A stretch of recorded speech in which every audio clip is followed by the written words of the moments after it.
Roxie ভাই, GD স্পোর্টসের এই মঞ্চে আমরা ওয়ার্ল্ড কাপের অনেকগুলো শো করেছি। বেসিক্যালি আড্ডাই হয়েছে। এই আড্ডাটাই আসলে সব সময় একটা বিশ্লেষণের জায়গাটাই মোটামুটি হচ্ছে গিয়ে আমরা টাচ করার চেষ্টা করেছি, এবং সেই জায়গায় আমাদের প্রেডিকশন কখনো মিলেছে, কখনো মেলেনি।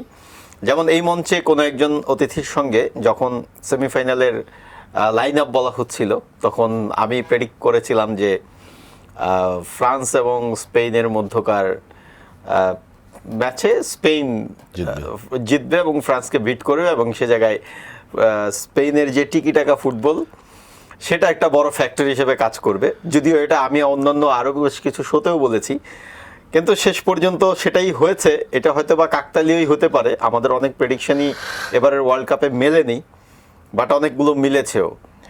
এবারের আপনার যদি মানে সেমিফাইনাল নিয়ে যদি কথা বলতে হয়, একেবারে যদি বলি যে এইবারের ওয়ার্ল্ড কাপের টোনে স্পেন একদম বলা যায় যে হচ্ছে গিয়ে খুব হালকা মেজাজে, খুব চিপা চাপা দিয়ে কেমন করে যেন হচ্ছে গিয়ে ফাইনালে উঠে গেল, কোনো আওয়াজ থাকলো না। ব্যাপারটা কি এরকম নাকি? না, আসলে প্রথম যদি বলা চলে, এইবার ফুটবলের একটা ব্যতিক্রম ধরনের আমরা ওয়ার্ল্ড কাপ দেখেছি, যেখানে 48টা দেশ নিয়ে শুরু হয়েছে। 104টা ম্যাচ দেখতে দেখতে 100 ম্যাচ হয়ে গেছে, আর 4টা ম্যাচ ছিল। আমরা কালকেও আর একটা ম্যাচ দেখেছি, আর 3টা ম্যাচ, আজকে একটা ম্যাচ হবে। তো স্পেনকে আসলে যখন আসা হয় ওয়ার্ল্ড কাপের আগে, তার র্যাঙ্কিং এবং সব কিছুতে রেটিংয়ে তারা কিন্তু একে ছিল। যখন তারা শুরু করে তাদের গ্রুপ পর্যায়ে এবং কেপে ভার্দের সাথে, নতুন একটা সীমার সাথে আফ্রিকার ড্র করেছিল, 0-0 গোলে ড্র করে গোল করতে পারেনি, এবং তাদের যে পারফরমেন্স দেখে সেখানে তার আমরা দর্শক এবং সবাই একটু হতাশ ছিল যে স্পেন এটা কি ফুটবল খেললো, যেখানে ফুটবল অবিচরণ আচরণ করে এবং সবচেয়ে বেশি বল পজিশনে রেখে অপোনেন্ট হাফে অ্যাটাক করে। তো সেই জায়গা থেকে এরা গ্রুপ পর্যায়ের পরে যখন নকআউট 32-এ আসে, তখন থেকে আস্তে আস্তে ওরা খোলস থেকে বেড়ে আসে এবং আস্তে আস্তে তাদের নিজস্ব যে এইটাই তো তাদের কৌশল ছিল বেসিক্যালি, যে আমাদের প্লেয়ারগুলি ইনজুরি ছিল, সেখানে একটু রিকভারি চান্স ছিল। এবং এবারে ওয়ার্ল্ড কাপে যেটা বলা চলে, টপ যারা টিম ছিল গ্রুপে, যাদেরকে পর্টে 1, 2, 3 করে রাখা হয়, তারা যদি নিজস্বভাবে কোনোভাবে না খারাপ খেলে, তাহলে তারা গ্রুপ পর্ব থেকে বাদ হবে না। তো বেসিক্যালি সব চ্যাম্পিয়ন রানার্স আপ হয়ে তারা গ্রুপে আসছে। এখন কে গ্রুপ চ্যাম্পিয়ন হয়েছে, রানার্স আপ হয়েছে, এখানে ট্র্যাকটা চেঞ্জ হয়েছে, এই আর কি। তো সেই জায়গা থেকে বেসিক্যালি চিন্তা করলে আমরা যদি লাস্ট ম্যাচে যাই, আমরা একটা কালকের ম্যাচ নিয়ে অনেক হাইপ ছিল, যেটা ওয়ার্ল্ডের আমরা ইউরোপের ফুটবলই দেখি এবং ক্লাব ফুটবলে তাদের আধিপত্যই বেশি দেখি। সারা ওয়ার্ল্ডের টপ প্লেয়াররাই ইউরোপে খেলে, টপ টপ ক্লাবে। সেখান থেকে স্পেনের বার্সেলোনারই প্লেয়ার সবচেয়ে বেশি। লেফোয়েন্তে এই টিমটাকে নিয়ে অনেকদিন ধরে কাজ করছে এবং তার জন্য বেশি সুবিধা। এবার একটাও রিয়াল মাদ্রিদের প্লেয়ার ছিল না, বার্সেলোনারই 13 জন প্লেয়ার, আর বাকি সোসাইডা, অ্যাথলেটিকো আর বিলবাওয়ের প্লেয়ার নিয়ে খেলা। ওটা আমার কাছে মনে হচ্ছে যে হচ্ছে যেমন 2018 সালে যেমন জার্মান টিম পুরো বায়ার্ন মিউনিখ নিয়ে গেছে, তো এরকম একটা ব্যাপার আর কি, যে কোচ এসে তার নিজস্ব শৈল্পিক এবং যেটাকে ফিলোসফি বলে আমরা, কৌশলগত ব্যাপারে সেই প্লেয়ারগুলি কালেক্ট করে যে এই ফুটবলটা কারা খেলে বা কি করতে পারে। তো সেই জায়গা থেকে যদি আমরা চিন্তা করি, ফ্রান্স যেভাবে শুরু করেছে, এখানে ফ্রান্সকে সবসময় ধরা ছিল who is the big unparalleled team, কে ফ্রান্সকে রুখে দিবে বা কিভাবে ফ্রান্সকে রুখবে। তাদের উপরে যে 6 জন প্লেয়ার, আমরা কালকেও কথার মধ্যে বলছিলাম যে তারা 5 জনই কন্টিনিউ টিমে গোল করছে, তার মধ্যে একজনের 8 গোল, একজনের 6 গোল, একজনের 4 গোল, 2 গোল, এইভাবেই আছে। কিন্তু এখানে একটা এক্সাম্পল হতে পারে না, প্যারাগুয়ের সাথে যে ম্যাচটা খেলেছিল, আপনি দেখেন প্যারাগুয়ে কিন্তু হচ্ছে কি ফ্রান্সের 2টা উইং থামিয়ে দেওয়ার ফলে কিন্তু শেষ পর্যন্ত স্ট্রাগল করতে হয়েছে। আমরা মানে স্পেনের সাথে ম্যাচটাতে দেখলাম স্পেন খুব ফ্রান্স খুব ওপেন করে ফুটবলটা খেলছে, স্পেন একটু চাপিয়ে টিকি টাকা নিজেদের মধ্যে হচ্ছে গিয়ে খেলতে খেলতে, ইভেন তো সেকেন্ড ম্যাচটা যেটা ওলমো হচ্ছে গিয়ে ওয়ান টাচে হচ্ছে গিয়ে বের করে দিল, এটা কিন্তু পেদ্রো পোরোতে আমরা দেখলাম যে হচ্ছে গিয়ে অন্তত 8 জন ডিফেন্ডার ওখান থেকে হচ্ছে গিয়ে টিকি টাকায় হচ্ছে গিয়ে বক্সে বল বের করে গোল বের করা। টিকি টাকা ছিল না, মিডফিল্ড থেকে খেলে এসে এটা 1-2 পাস ছিল, এবং ডিরেক্ট পাসটা ওইরকমই হয়। অলমোকে অনেক বেশি মার্কিং এ রেখেছিল ওদের সেন্টার ব্যাক, ওটার নাম হলো উমেচরণ। তো ওই বলের উপরেও সে কিন্তু ওকে ট্যাকেল করতে পারে নাই। বল ঠিকই অলমো টাচ করেছে এবং ডিফেন্ডার ওর পায়ে টাচ করেছে, সেই বল কিন্তু ওয়াল পাসে। ফ্রান্সকে থামানোর জন্য এটাই তো মনে হয় স্পেনের একটা কৌশল ছিল, এবং স্পেন ওই কৌশলেই ফুটবল খেলে। ফ্রান্সকে না, যেই টিমই সামনে আসুক, তারা বল নিজেদের আয়ত্তে রেখে, সোজা বাংলায় যদি বলি, নিজেদের আয়ত্তে রেখে নিজেদের পজিশন থেকে তারা বেরিয়ে আসে, এবং অপোনেন্ট টিম যখন তাদেরকে ব্লক করতে চায়, সেই জায়গায় ওরা 5টা পাস খেলে। তো আলটিমেটলি অপোনেন্ট টিমের পাজেল অবস্থা হয় এবং কনসেন্ট্রেশন লুজ করে। আচ্ছা, ফ্রান্সের এই তখন সুযোগটা হারার নেই। কারণটা কি? মানে ফ্রান্স তো আনপ্যারালাল টিম, আমার কাছে মনে হয় হারার কারণ ওদের অতিরিক্ত আত্মবিশ্বাস। এই আত্মবিশ্বাসটা কি আসলে তাদেরকে এক ধরনের একটা ফুটবল প্রফেশনাল লিগে ওই জায়গায় যে আত্মবিশ্বাস না, আসলে অপোনেন্ট টিমে ওদেরকে বেশি অ্যানালাইসিস করেছে এবং ওদের জন্য ডিফেন্ডিং যেটা বড় ছিল সেই জায়গায়, এবং কিছু দিন যায় একটা টিম অনেক বেশি হাইপে খেলতে, একদিন তাদের ফ্লপ করে, সেটাই তাদের লাস্ট ডে ছিল। এটা হচ্ছে যে 2023 ক্রিকেট ওয়ার্ল্ড কাপের মতো ইন্ডিয়া 10টা ম্যাচ জিতলো, ফাইনালে গিয়ে অস্ট্রেলিয়ার সাথে হেরে গেল একদম তো বাজেভাবে। সেম এরকমই ফ্রান্সের এই অবস্থা যে অনেক ভালো খেলেছে, যাদের ওরাও বল পজিশন অপরাজিত টিম। হ্যাঁ, এবং অনডাউটলি অনেক দুর্দান্ত সব গোল আছে, যেখানে টপ স্কোরার এবং ভালো ভালো স্ট্রাইকার আমরা দেখছি, এমবাপে, ডিম্বেলে, অলিসি, এখন আবার বারকোলাকে কালকে খেলিয়ে, এটা আমার জন্য আমি যেটা মনে করি এই জায়গায় একটা বিষয় হচ্ছে যদি বলি যে দুয়ে খুব ভালো একটা শেপে আছে।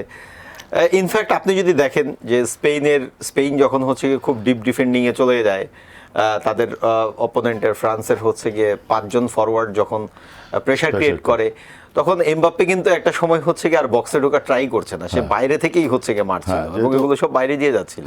এবং হচ্ছিল না, এবং ওর তাই জন্য আউট অফ বক্স থেকে ট্রাই করছিল, তার টার্গেটে কোনো বলই যাচ্ছিল না, এবং পজিশনে যেটা খেলে সেই সুযোগটা তারা দেয়নি। বক্স ডিফেন্ডিং অনেক ভালো স্পেন, প্রথমে আবার পেনাল্টি থেকে গোল পাওয়ার পরে ফ্রান্স তখন একটু পেনাল্টিটা নিয়ে কোনো কোশ্চেন আছে? পেনাল্টিটা নিয়ে মনে হয় তো কোনো কোশ্চেন থাকার কথা না, কারণ বেসিক্যালি এটা আসলে advantage ball for Lamia, because সে পিছন থেকে বল যখন শিল করে তার বডিতে লেগে সামনের দিকে যাচ্ছিল, আর সে যখন কিকটা করেছে, কিকটা কিন্তু হচ্ছে গিয়ে বলের আশেপাশেও ছিল না। হ্যাঁ, সেটাই বলছি, যখন কিক বল তখন ওর বডিতে, আর তখন শুট করছে ওর গায়ে এবং নিচে, এবং ডিরেক্টলি তাকে মেরে দেয় এবং লামিয়া তখন বক্সে পড়ে যায়। এটা অবভিয়াসলি পেনাল্টি, বক্সে বিহাইন্ড দ্য ট্যাকেল, সেটা যে ওইটা তো ধরেন মোমেন্টামটা তো একদম ফ্রান্সের এগেইনস্টে চলে যায়, এবং ওর পর থেকে কিন্তু ফ্রান্স আর বেরোতে পারে, ম্যাচে বেরোতে পারেনি। এই যেটা খেলেছে, যেটা বলা হয় যে স্পেন যেটা নিজেদের পজিশনে খেলে, এবং কালকে যেটা দেখেছি আর একটু লো থেকে শুরু করে, কিন্তু কালকে ওরা স্পেনকে আটকানোর জন্য, ফ্রান্সকে আটকানোর জন্য অনেক হাইয়ে যায়, এবং ওখানে এত বেশি যেটা আমরা যেটা বলি পজিশনালি জোন ব্লক করে দিয়েছে। হ্যাঁ, ওটা যে বিল্ড আপ খেলে সে ডিফেন্সটা থেকে সেটা খেলতে দেন, এবং গোলকিপার যখন সেন্টার ব্যাকে পাস করছিল সেই জায়গায় তো প্রেশার করছে যে গোলকিপার লম্বা মারা ছাড়া উপায় নেই, লম্বা মারলেই স্পেন পাচ্ছে, আর নাহলে মিস্টেক হয়েও সেই স্পেনের পায়ে বল পাচ্ছে। ওই জায়গায় কিন্তু স্পেন তাদের ফার্স্ট কৌশল, রাইট, স্পেন কিন্তু তাদের যেই মানে ব্লকগুলো, সেই ব্লকগুলোর পরে যে কাউন্টারগুলোতে তারা যে হচ্ছে গিয়ে ট্রানজাকশন গুলো করেছে, এটা কিন্তু এক কথায় ছিল সুপার আউটস্ট্যান্ডিং। ম্যাচ জেতার জন্য যে ট্রানজাকশন মোমেন্টে বল আয়ত্তে রেখে অ্যাটাকে যাওয়া towards the opponent and then behind, এবং সব বলে কিন্তু ওরা স্পেন কিন্তু ডিরেক্টলি অ্যাটাকে যায় না, অনেক বেশি পাস খেলে স্পেস তৈরি করে তারপরে যায়, যেটা স্পেন ফ্রান্স যায় বল পাওয়ার পরে মিডফিল্ড থেকে পাওয়ার পরে ফার্স্ট ছাড়ে, কারণ ওখানে ওরা জানে এমবাপে, তারপরে অলিসে, এবং যারা উইঙ্গার খেলে ডেম্বেলে, সবাই অনেক ফাস্ট প্লেয়ার, কিন্তু ওই ফাস্ট প্লেয়ারকে এত ভালো ব্লক করেছে, যেহেতু তারা 4 ডিফেন্ডার নর্মালি খেলে, তাদের উপরে আবার 2 জন কালকে খেলেছে, এবং অসাধারণ, তাদের ক্যাপ্টেনকে বেশি প্রাধান্য দিতে হয়, রড্রি, স্ন্যাচিং, পাওয়ার এবং অ্যাটাকিং সবকিছু খুব বেটার ছিল, যার জন্য ওই জায়গাটাকে যেটা ফ্রান্স দখল করার কথা সেটা স্পেন দখল করে ফেলে। ওদিকে অপোনেন্ট থাকে হলো চুয়ামেনি এবং হলো রিবেতো, তাদেরকে বল ধরতেই দেয়নি। আরেকটা জিনিস, যদি এবারের বিশ্বকাপে এই দুইটা দলের ক্যারেক্টারটা দেখি, কারণ ফ্রান্স একেবারে আনপ্যারালাল কোনো ম্যাচ হারেনি, সেমিফাইনালে এসে একটা ম্যাচ হেরে বাদ পড়ে গেল। আপনি স্পেনের কথা যদি বলেন, যেটা বলছিলেন কেপ ভার্দের বিপক্ষে প্রথম ম্যাচে খুব একটা শেকি ফুটবল মনে হয়েছে, অনেক বেশি পজিশন ধরে রেখে বল ধরে রেখেও গোল করতে না পারা, সেজন্য ভোজিনহার একটা বড় কৃতিত্ব তো নিশ্চয় দিতে হবে। তবে একটা জিনিস, পুরো টুর্নামেন্টে মাত্র একটি গোল হজম করেছে স্পেন বেলজিয়ামের এগেনস্টে, তার বাইরে তারা কোনো গোল হজম করেনি, এবং গতকালকেও কোনো গোল হজম করেনি।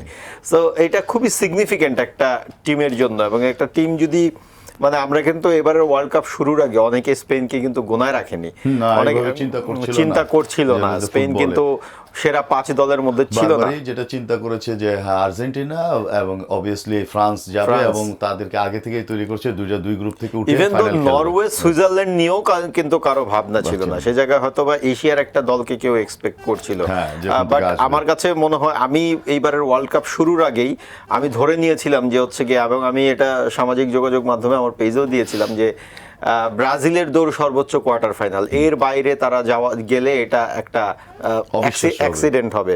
আর্জেন্টিনা নিয়ে আমি কোনো প্রেডিক্ট করিনি, কিন্তু এবারের যে 5টা ইউরোপিয়ান দল, আমার একটা ধারণা ছিল যে হচ্ছে গিয়ে বাইরের কারো কাছে ইউরো-প্যাসিফিক টিমই এবারে বাইরের কারো কাছে হচ্ছে গিয়ে ওয়ার্ল্ড কাপ যাচ্ছে না, এই নতুন কোনো দল ওয়ার্ল্ড কাপ পাচ্ছে না, সেই যারা এবং আগে ইউরোপে জিতেছে। ওয়ার্ল্ড কাপটা যাচ্ছে। সেই হিসেবে আমি 5টা দলকে ধরেছিলাম। প্রথম ধরেছিলাম পর্তুগাল, তারপরে ধরেছিলাম জার্মানি, থার্ড ধরেছিলাম স্পেন, ফোর্থ ধরেছিলাম ফ্রান্স, ফিফথ হচ্ছে গিয়ে ইংল্যান্ড। তো সেমিফাইনালে মোটামুটি 3টা দলই হচ্ছে চলে গিয়ে আসছে। আছে, ফ্রান্স বাদ পড়ে গেছে, স্পেন আছে।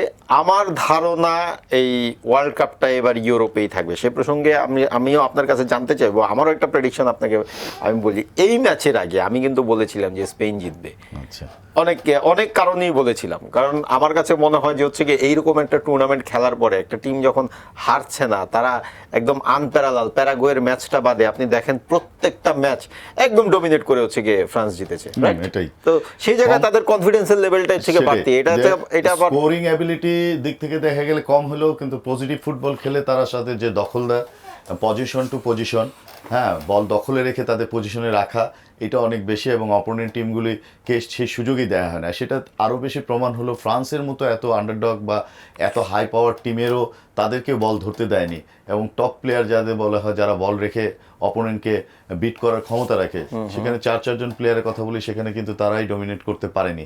স্পেন সেই জায়গা থেকে উইন করেছে, এবং তাদের ব্লক ডিফেন্ডিং এত বেটার উইথ গোলকিপিংয়ে, হ্যাঁ, এই কমিউনিকেশনটা আসলে ওদের অনেক বেশি আস্থার জায়গা, এবং তারা তাদের জায়গায় এত বেশি বল রাখা যে অপোনেন্টকে সেই সুযোগই দেয় না, সেটাও তাদের একটা প্লাস পয়েন্ট। তো অবভিয়াসলি তারা ক্লিন শিট, এখন পর্যন্ত 7 ম্যাচ হয়ে গেছে, আর একটা ম্যাচ বাকি ফাইনালে, যেহেতু তারা চলে গেছে। তো 7 ম্যাচের 6টাতেই তারা ক্লিন শিট, একটাতে আপনি বলেছেন যে বেলজিয়ামের সাথে তারা 3-2-1 যেটা জিতে, এক গোলে ড্রর পরে যে আবার গোল করে জিতে যায়। তো বেলজিয়ামের আর এবারও ফুটবল যে চিন্তা করা ছিল, সেখানে বেলজিয়ামকেও ধরা হয় না, তাদের আসলে গোল্ডেন যুগ চলে গেছে, এটা কোয়ার্টার ফাইনাল পর্যন্ত আসছে, এটাও অনেক বেটার।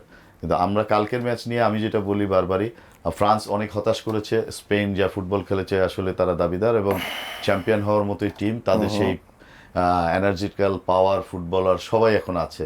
এবং কালকে যে আমরা আরও 2-3 প্লেয়ারকে কোচ নামালো, ম্যাচ যখন 2-0 উইন করে ফেলে, তখন তারা আরও 4 প্লেয়ারকে পরীক্ষা, তাদের মধ্যে বেস্ট প্লেয়ার হলো উইলিয়াম নিকো যেটাকে বলা হয়, এবং একদিকে লামিয়ান এবং উইলিয়াম ছিল, এই কম্বিনেশনটা তাদের সবচেয়ে বেটার থাকে। এবং তারপরে তারা মিডফিল্ডে অলিরকেও রেস্ট দিয়েছে, তারা সুপার সাব অ্যামিরো লাস্ট 2 ম্যাচেই 2টাতেই গোল করে কিন্তু স্পেনকে জিতায়। এই বেসিক্যালি এই জিনিসগুলো অনেক বেটার ফুটবলে, এবং একটা ভালো দিক নির্দেশনা দিচ্ছে। তারা 16 বছর পরে তাদের বেস্ট জেনারেশন যারা ছিল, আমরা যাদেরকে খুব এক নামে চিনি, হ্যাঁ, ইনিয়েস্তা, জাভি, বুসকাস, হ্যাঁ, সার্জিও রামোস, তারপর পের্লো, তারপরে হলো পিকে, এই সব ডিফেন্ডার, টপ গোলকিপার ক্যাসিমেস। তো এই যে একটা জেনারেশন, তারা কালকে অনেকেই কিন্তু ভিআইপিতে বসে খেলা দেখছিল, সবাই খেলা দেখেছে, আমি বারবার দেখাচ্ছিল, তারাও অবাক হচ্ছিল যে আসলে আমাদের এই প্রজন্ম আমাদের চেয়েও বেটার ফুটবল খেলে, এবং তারা ম্যাচ রিডিং ক্যাপাসিটিটা খুবই চমৎকার। আমি